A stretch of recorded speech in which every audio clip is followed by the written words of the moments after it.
Magandang umaga, Pilipinas. Andito tayo ngayon sa Bogo, Inundayan, Southern Leyte upang susihin ang mga pangyayaring naganap dito. Ano kaya ang kasaysayan bumabalot dito? Ang ating kasaysayan ay puno ng paghinasi. Maraming dugo at buhay ang nabuhay upang ang ating bayan ay malaya sa mananakop, upang ang pang-aabuso ng mga praile at Espanyol ay labanan. Ang mga pangyayaring naganap sa kasaysayan ay hindi pa din mawala sa ngayong makabagong lipunan. Ang pang-aabuso ay ating pa din nararanasan. Gaya ng pang-aabuso ng mga kababayan at pagmamaltrato ng walang awa. Hoy, Isa! Ba't di napatapos dyan? Madami ka pang gagawin doon. Bilisan mo! Bagay-bagay. Hindi ka pa ba din tapos? Bagay mo naman.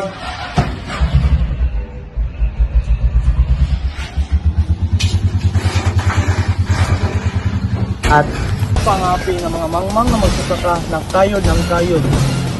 Lalo pa ang mga kalabaw sa kanilang kasipagan, ngunit wala pa rin nangyayaring pag-angat sa kanilang buhay. Gaya sa aming nakapanayam na isang residente at magsasaka na itago natin sa pangalang Eugene. Siya ay naglalakad patungo sa kanyang palayan kahit sobrang tirik ng araw.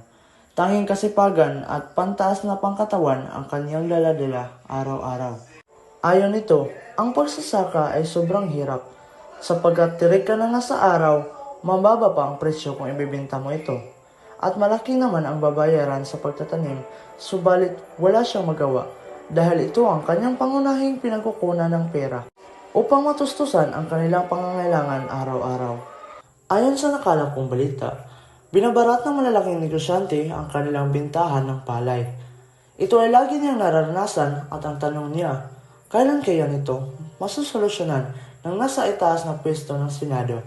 At nais niya din ng tulong pinansyal upang gawing puhunan nang upang makabawi-bawi din siya sa lahat ng kanyang nagastos at upang may pundar ang kanyang pinapangarap na tahanan dahil ito lang ang kanyang pangarap para sa kanyang mga anak na mabigyan ito ng magandang bahay at buhay.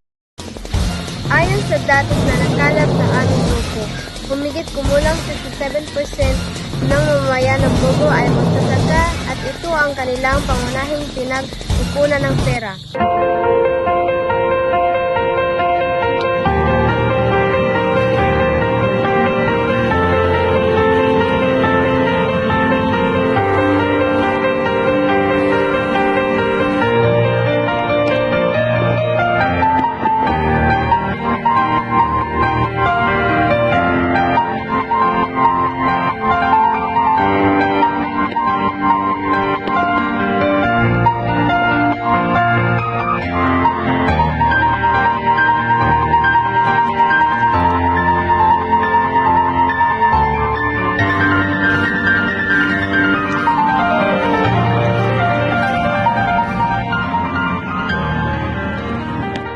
Kung ipagpatuloy pa natin ang pang-abuso at pang-api ng ating kapwa Pilipino, kailan kaya natin masusolusyonan ang kahirapan ng ating buhay?